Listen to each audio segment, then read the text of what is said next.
Good morning. This is the video for the next two techniques against parries. It's also what's called the four plantings, so I will read to you the zettel and the gloss and then how I practice them on the pellet. So here's the zettel. Plant four ends, remain upon them, learn if you want to end. It's not super clear, but Ringeck gives us a good explanation. When you hew in above from your right shoulder, if you then want to quickly end with the sword, know when he parries, strike around quickly with the lateral and grip your sword with the strike. With the left hand in the middle of the blade and set the point to his face as is pictured, or plant the point to the four openings to whichever you may best come. Another technique against the parry, when you set the point to his face with the half sword as was pictured before, if he parries this, bash him with the pommel to the other side to his head, or jump with your right foot behind his left and move with the pommel over his right shoulder forward around the neck and jolt him over your right leg with it as is pictured thereafter. So we have two responses that build off of each other. So the first one is we've thrown a cut and they've parried, and again, this is that wider parry where their point is not a direct threat to our face. We're going to cut around to the side of their sword and actually grip our blade in the middle, so we're in a half swording position.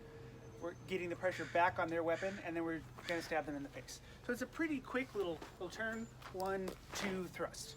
Easy enough. So on the pel, the way I practice this is I start a little extra out of range. I throw my cut, come around, and just make sure my point is directly on line. Cut, around, thrust. I like to make sure that when I'm here and I come around, I want to get this middle portion of my blade between my hands back onto their weapon if I can. Creates a little bit of control. I'm less likely to lose some fingers that way. And gripping your sword is pretty safe. You just don't want the blade to slide in your hand. So as long as you have reasonable grip and both hands are coming together and you're driving with the body, shouldn't be a problem. 1, 2, thrust. Easy enough.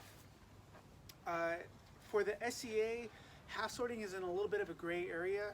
A lot of kingdoms have specific rules and wording regarding that, so just refer to your particular kingdom rules. But half swording is allowed in, I believe, most places at this point. Just take a look at your kingdom handbook. So that's the first one. The second one is if they parry or they block this point, we're just going to roll right back around to that original side. So we've come here, we've struck around, looking to do the thrust. They're going to parry this, so we're just going to kind of gate back again and either pommel strike or create a throw. So when I do this on the pel is, again, I start a little bit out of range. 1, 2, I like to gate out a little bit. Pommel strike, easy enough. 1, 2, pommel strike. The only real difference is if you want to do the throw.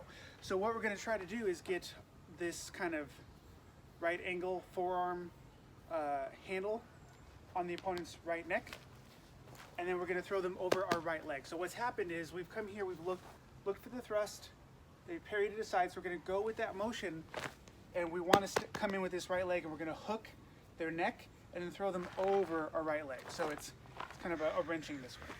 So again, the way to practice this on the pel, start a little bit further out of range. 1, 2, bigger step so that this angle can come into your pel. And that really is the next two techniques. So again, they've done a parry, come around, thrust, or parry, attempt to thrust, come back around again, pommel strike, or throw. Again, if you are in the SCA, clearly the throw would be completely illegal, don't do it. But if you have a thrusting pommel on the sword, that is a really good example of how to use it. 1, 2, they push it over. Just make sure that you're keeping your arm off of them and just jab them in the face with the pommel.